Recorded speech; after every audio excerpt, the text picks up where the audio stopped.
Assalamualaikum warahmatullahi wabarakatuh. Perkenalkan, saya Syifa Aulia Fahdila dari Manajemen Kelas B dengan NIM B1021241052 ingin mempresentasikan hasil UTS pengantar akuntansi yang telah saya kerjakan. Nah, ada di soal nomor 1 itu pertanyaannya, bagaimana cara saya menjelaskan akun-akun harta, utang, modal, pendapatan dan beban itu bisa masuk ke kredit atau debit. Nah, menurut saya itu bisa dibagi menjadi dua. Pertama, ada harta dan beban. Jika harta dan beban bertambah, itu akan masuk ke debit, dan jika harta dan beban itu berkurang, maka akan masuk ke kredit. Selanjutnya ada hutang, modal, dan pendapatan. Nah, jika ketiga akun tersebut bertambah, maka masuknya akan di kredit, dan jika ketiga akun tersebut berkurang, maka masuknya akan di debit. Dan selanjutnya kita akan membahas tugas yang telah saya kerjakan. Oke, jadi selanjutnya kita akan lihat Excel. Jadi di sheet 1 itu ada daftar transaksi yang ada pada bulan Oktober yang akan kita kerjakan. Seperti yang bisa dilihat, lalu di sebelahnya itu ada daftar saldo bulan lalu. Nah, selanjutnya ke sheet 2 itu ada jurnal umum. Jika kita ingin membuat jurnal umum itu, kita harus melihat daftar transaksi. Bisa dilihat itu yang pertama, menambah modal sebesar 2.000 ke bisnisnya. Jadi itu modal itu berupa kas. Jadi kas itu bertambah di debit, dan dia kan karena menambahkan modal, jadi modalnya juga bertambah 2.000 di kredit, seperti itu.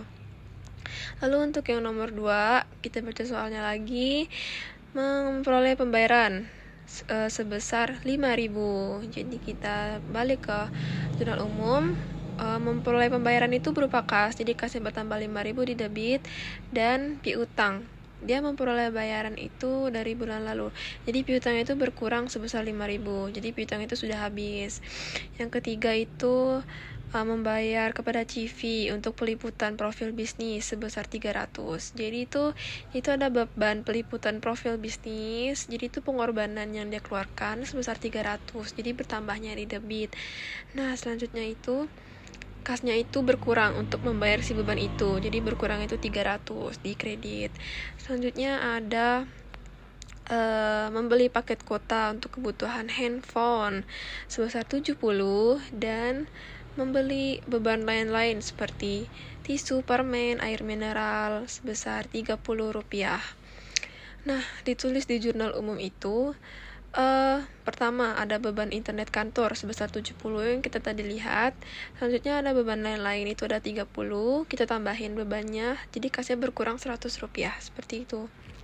Nah, di soal kelima itu ada membayar sewa kantor 1 bulan sebesar Rp100. Jadi karena dia membayar sewa kantor itu ada beban pengorbanan sebesar Rp100, dan dia membayarnya menggunakan kas, jadi kasnya berkurang sebesar Rp100. Yang nomor 6 itu merekrut Sikandar sebagai marketing. Kesepakatan itu dibayar tengah bulan sebesar 50%, dan sisanya dibayar akhir bulan. Itu di jurnal kenapa kosong, karena kejadian itu belum terjadi, jadi saya kosongkan jurnalnya. Lanjut ke nomor 7. Nomor 7 itu membayar sewa kendaraan sebesar 1.200 untuk bulan September dan Oktober.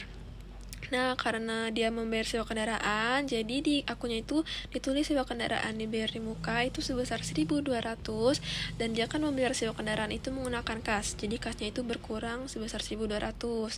Selanjutnya itu ada memperoleh pembayaran dahulu untuk jasa pembuatan web, ya. Jadi dia itu belum memberikan jasanya, tapi dia udah memperoleh pendapatan. Jadi kasnya itu bertambah di debit, tapi pendapatan diterima di mukanya itu juga bertambah di kredit, karena dia belum melakukan jasanya, seperti itu. Dan kita lanjut soal selanjutnya, nomor 9, membeli komputer untuk peralatan kantor 1.000 secara kredit. Nah, secara kredit ini berarti secara hutang. Peralatan kantor itu bertambah karena dia membeli sebesar 1.000, berarti letaknya di debit. Dan dia membeli secara kredit berarti secara utang. Utang usahanya juga bertambah, jadi sebesar 1.000 di kredit, ya. Terus nomor selanjutnya, membayar biaya iklan di Facebook sebagai promosi sebesar 100. Nah, dia itu ada membayar beban iklan, yaitu pengorbanan untuk melakukan iklan. Jadi ada 100 rupiah dan kasnya juga berkurang 100 rupiah untuk membayar iklan tersebut. Nah, di soal selanjutnya ada membayar biaya iklan di Instagram sebesar 300. Jadi sama dari soal sebelumnya, yaitu juga mempunyai beban iklan sebesar 300 dan kasnya juga berkurang 300 untuk membayar beban iklan tersebut. Nomor 12, Hartono sepakat untuk memberikan jasa terkait pembuatan web kepada PT Kejayaan Astra, total harga 10.000 yang dibayarkan 2 tahap. 8.000 dibayarkan pada saat itu juga dan sisanya bulan depan. Jadi sebenarnya dia itu ada mendapatkan pendapatan 10.000 tapi baru dibayarkan 8.000. Jadi Hartono itu hanya mempunyai kas 8.000 dan dia mempunyai piutang 2.000 yang seharusnya di kredit itu dituliskan pendapatan jasa pembuatan web 10.000 seperti itu. Dan selanjutnya Hartono membayar kepada CV Datako secara tunai peliputan bisnis profilnya untuk mengisi konten YouTube. Jadi ini sama, ada beban peliputan profil bisnis sebesar 200 dan kasnya berkurang untuk membayar beban tersebut sebesar 200. Nomor 14, menyetorkan uang 7.000 kepada kas perusahaan karena telah menyelesaikan pembuatan software. Jadi Hartono itu sudah menyelesaikan pembuatan software yang menyebabkan ia tuh kas bertambah di perusahaan dan pendapatan jasanya juga bertambah seperti itu. Dan nomor 15 itu membayar sewa platform virtual meeting Zoom kepada TV Zoom Store sebesar 200. Nah, kita kembali ke jurnal umumnya. Jadi ada beban sewa platform virtual 200 dan kasnya juga berkurang 200 untuk membayar beban tersebut. Nah, nomor 14, membayar gaji tim promosi yang direkrut pada tanggal 3 dan juga membayar gaji satpam sebesar 50. Jadi itu tanggal 3 tadi kan ada membayar gaji secara 50% untuk pertengahan bulan dan awal bulan. Jadi untuk akhir bulan itu kita mendapat 100 rupiah dan ditambah gaji satpam. Jadi di jurnal umumnya itu beban gajinya langsung ditulis 150 dan kasnya itu berkurang 150 untuk membayar gaji tersebut. Nah, untuk nomor 17 itu ada menerima pembayaran dari jasa pembuatan web sebesar 10.000. Nah, jadi itu dia ada bekerja sama, jadi dia ada menerima pembayaran. Jadi kasnya bertambah 10.000 dan pendapatan jasa pembuatan webnya pun bertambah 10.000. Dan lanjut ke nomor 18, membayar hutang beli kertas yang dibuat pada bulan September sebesar 300. Jadi dia itu ada membayar hutang. Dengan membayar hutang tersebut kan jadi hutangnya berkurang. Hutang berkurang itu letaknya di debit, kasnya juga berkurang karena untuk membayar hutang tersebut. Nomor 19, menerima proyek dari jasa pembuatan web sebesar 5.000. Proyek telah dibayarkan sebesar 3.000, namun sisanya dibayar bulan depan. Jadi sebenarnya dia itu mendapatkan uang 5.000. Karena dia baru dibayar 3.000, dia masih ada piutang 2.000. Caranya 5.000 dikurang 3.000. Jadi kasnya bertambah 3.000, piutangnya bertambah 2.000, dan pendapatan jasa pembuatan webnya bertambah 5.000. Nomor 20, membayar pembelian kuota internet untuk handphone sebesar 200 dan membeli lain-lain sebesar 100. Jadi itu ada beban internet, air dan listrik, beban internet kantor sebesar 200 dan ada beban lain sebesar 100 ditambah, jadi kasnya itu bakal berkurang 300 untuk membayar beban tersebut. Selanjutnya nomor 21, membayar tagihan listrik dan wifi sebesar 400. Jadi ada beban listrik, air, internet itu sebesar 400 dan kasnya itu berkurang 400 juga untuk membayar beban tersebut. Selanjutnya itu ada nomor 22, yaitu membayar gaji bulanan karyawan marketing yang direkrut pada tanggal 3 dan gaji petugas security dibayarkan sebesar tanggal 50. Karena itu kita lihat ke tanggal sebelumnya. Jadi itu kita harus membayar setengah dari gaji itu, jadi 200, setengahnya itu 100. Ditambah gaji satpam itu 50, jadi 150 beban gajinya dan kasnya itu juga berkurang 50. Oke, selanjutnya nomor 23, menerima pembayaran sebesar 4.000 atas penyelesaian pembuatan software. Jadi itu kasnya bertambah 4.000 karena dia menerima pembayaran, dan pendapatan jasa pembuatan software juga bertambah 4.000 di kredit. Nomor 24, membeli secara kredit perlengkapan kantor seperti tinta, kertas, dan materai sebesar 500. Nah, yaitu membeli secara kredit berarti membelinya secara hutang. Perlengkapan kantor bertambah 500 di debit, dan hutang usahanya juga bertambah 500 di kredit. Yang terakhir ada membeli mobil pribadi dan mengambil uang di rumah web.com sebesar 1.500. Nah, mengambil uang dari perusahaan untuk kepentingan pribadi itu dinamakan prive. Jadi prive-nya itu bertambah 1.500 di debit, dan kasnya itu berkurang 1.500 di kredit. Tinggal dijumlahkan antara debit dan kredit. Jika sudah, dapatlah 53.800 dan balance, dan jurnal umum sudah selesai dikerjakan. Selanjutnya kita beralih ke buku besar. Nah, di buku besar itu adalah kumpulan-kumpulan akun yang sejenis. Nih kayak ada beberapa akun yang kita kumpulkan terus dibuat per tabel kayak gitu. Nah, yang akan saya jelaskan itu salah satunya adalah akun kas saja. Nah, bisa dilihat tanggal 1 itu ada 9.000 di debitnya, langsung di saldonya. 9.000 itu dapat dari daftar neraca yang ada di neraca bulan sebelumnya, itu 9.000, lalu dimasukkan ke buku besar sebesar 9.000. Nah, untuk selanjutnya yang tanggal 1 Oktober referensi jurnal umum itu kita bisa ambil dari jurnal umum, ada di tanggal 1 Oktober sebesar 2.000, dimasukkan ke buku besar pada kolom debit 2.000. Cara menjumlahkannya itu karena sama-sama di debit, dia ditambah. Jadi 9.000 ditambah 2.000 itu 11.000. Nah, sekiranya kalau ada akun yang letaknya di kredit, berarti dia itu dikurang. Seperti yang nomor 2 Oktober itu, ada 16.000 di saldo debit dan ada 300 di kredit. Jadi hasilnya itu dikurang jadi 15.700. Setelah semua buku besar telah dibuat, sampai saldo terakhirnya itu beralih ke neraca saldo. Neraca saldo ini cara buatnya itu ngambil saldo terakhir dari yang ada di buku besar yang saya boldkan itu. Nah, di kas itu ada 46.700, masukkan ke akun yang ada di neraca saldo kas sebesar 46.700. Piutang usaha yang di referensinya jurnal umum terakhir itu 5.000, masukkan ke neraca saldo sebesar 5.000. Terus ada perlengkapan 550, kita lihat di buku besar referensi jurnal umum terakhir Rp550, masukkan ke neraca saldo.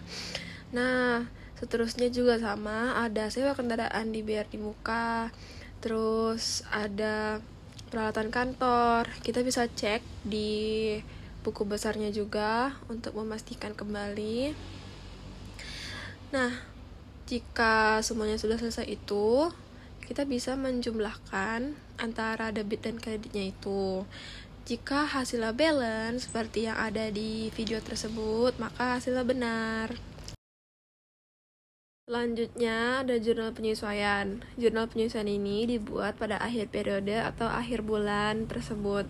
Nah, di sini kita bisa lihat ada 7 jurnal penyesuaian, 7 poin yang harus kita selesaikan dalam jurnal penyesuaian.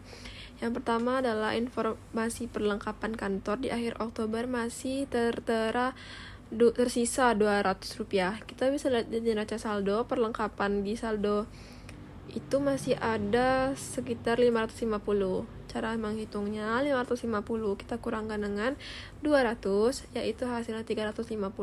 Jadi beban perlengkapan atau pengorbanan yang kita keluarkan itu sebesar 350, dan perlengkapan yang hilang itu sebesar 350 juga. Selanjutnya yang kedua ada sewa kendaraan yang disewa untuk 1 tahun pada tanggal 31 Oktober sudah terhitung terpakai 1 bulan. Jadi cara menghitungnya itu kita lihat dulu di neraca saldo. Sewa kendaraan dibayar di muka itu ada 1.200. Nah, kita kembali lagi ke jurnal penyesuaian. Dia bilang bahwa disewa untuk 1 tahun. Jadi 1.200 dibagi dengan 12 bulan adalah hasilnya Rp100. Rp100 itu untuk 1 bulan, dan di soal itu terpakai untuk 1 bulan. Jadi kita harus tulis Rp100 saja. Jadi beban sewa kendaraan Rp100 dan sewa kendaraan dibayar di muka juga Rp100. Yang ketiga, tanggal 4 Oktober, Hartono telah memperoleh pembayaran dahulu untuk jasa pembuatan web bulan Oktober dan November 2020. Namun, Hartono baru bisa menyelesaikan pekerjaan bulan Oktober. Jadi Hartono itu ada pekerjaan untuk 2 bulan, bisa kita lihat di soal.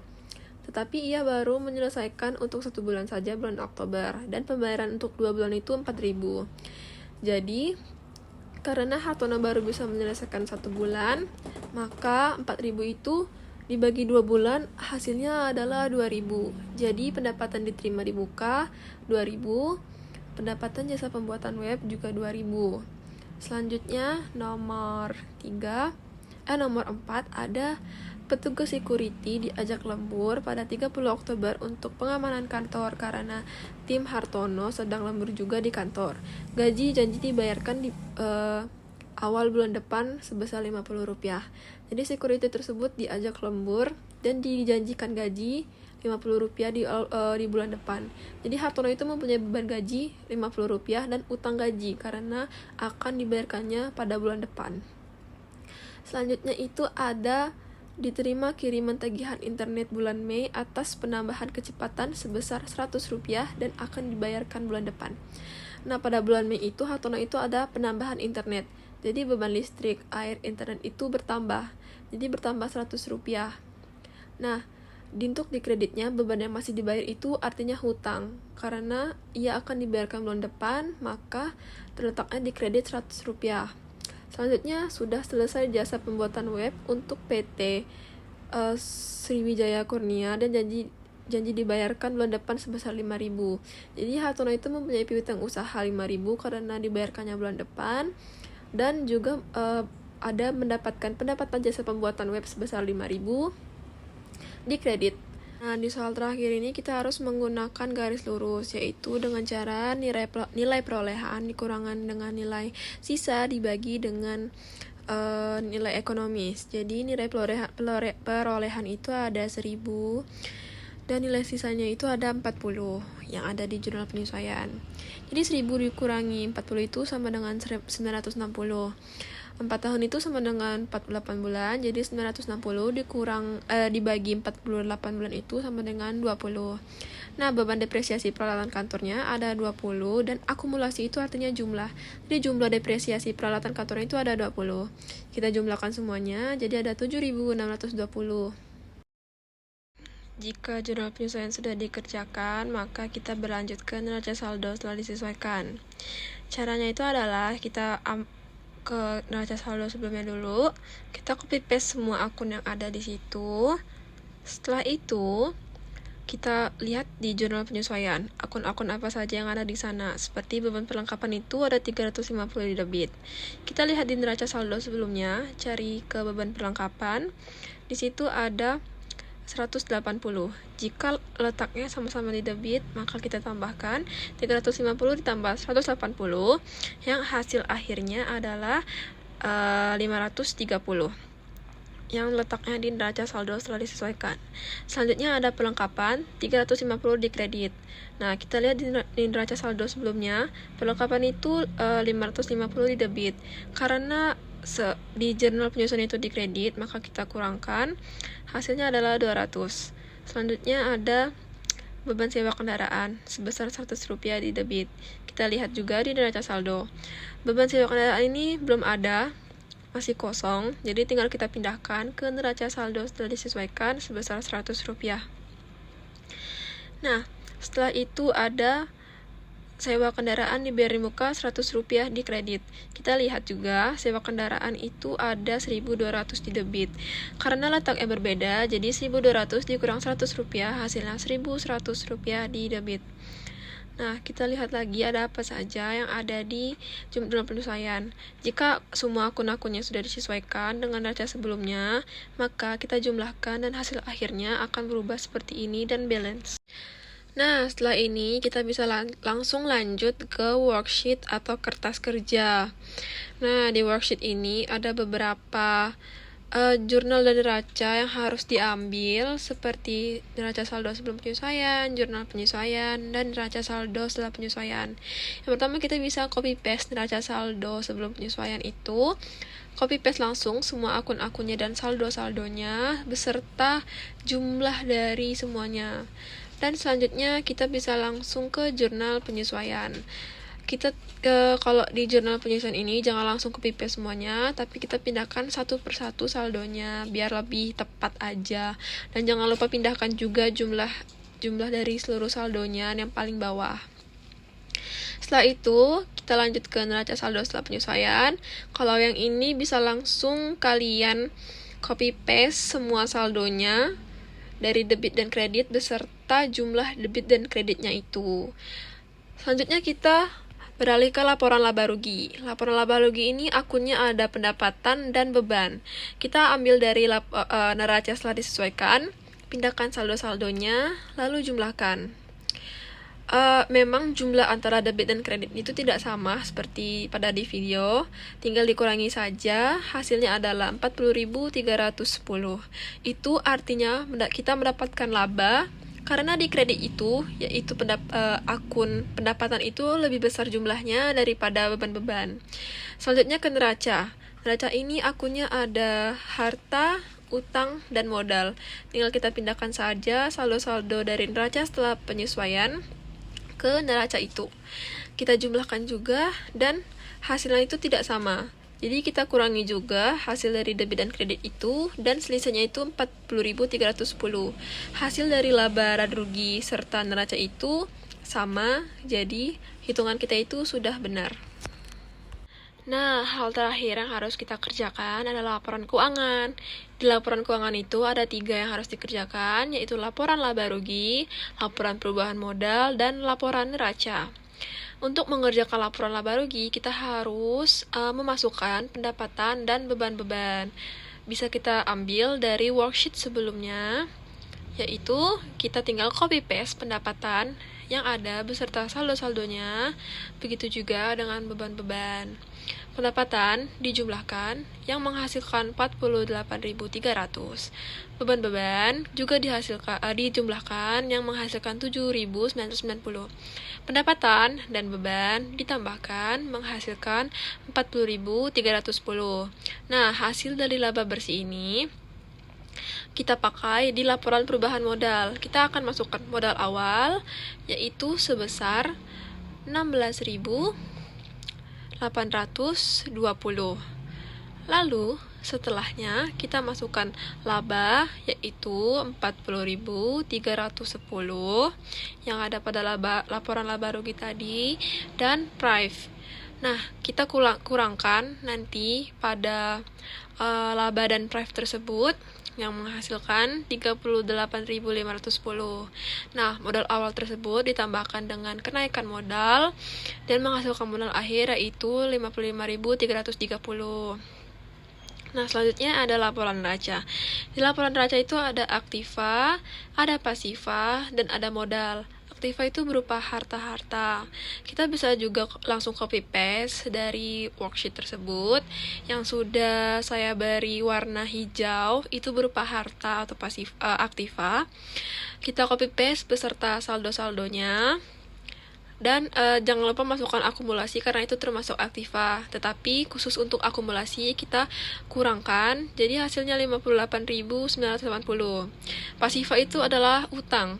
Kita juga bisa langsung copy paste dari worksheet yang sudah saya beri warna biru. Kita copy paste beserta saldo-saldonya dan kita jumlahkan dan mendapat 3.650. Selanjutnya dengan modal, yaitu modal kita ambil saldonya dari laporan perubahan modal sebesar 55.330. Kita jumlahkan pasiva dan modal menghasilkan 58.980. Kita bisa lihat jumlah aktiva dan jumlah pasiva plus modal itu sama. Memang harus balance jumlah saldo akhirnya. Sekian dari saya, mohon maaf apabila masih banyak kekurangan dalam menjelaskannya. Assalamualaikum warahmatullahi wabarakatuh. Terima kasih sudah menonton.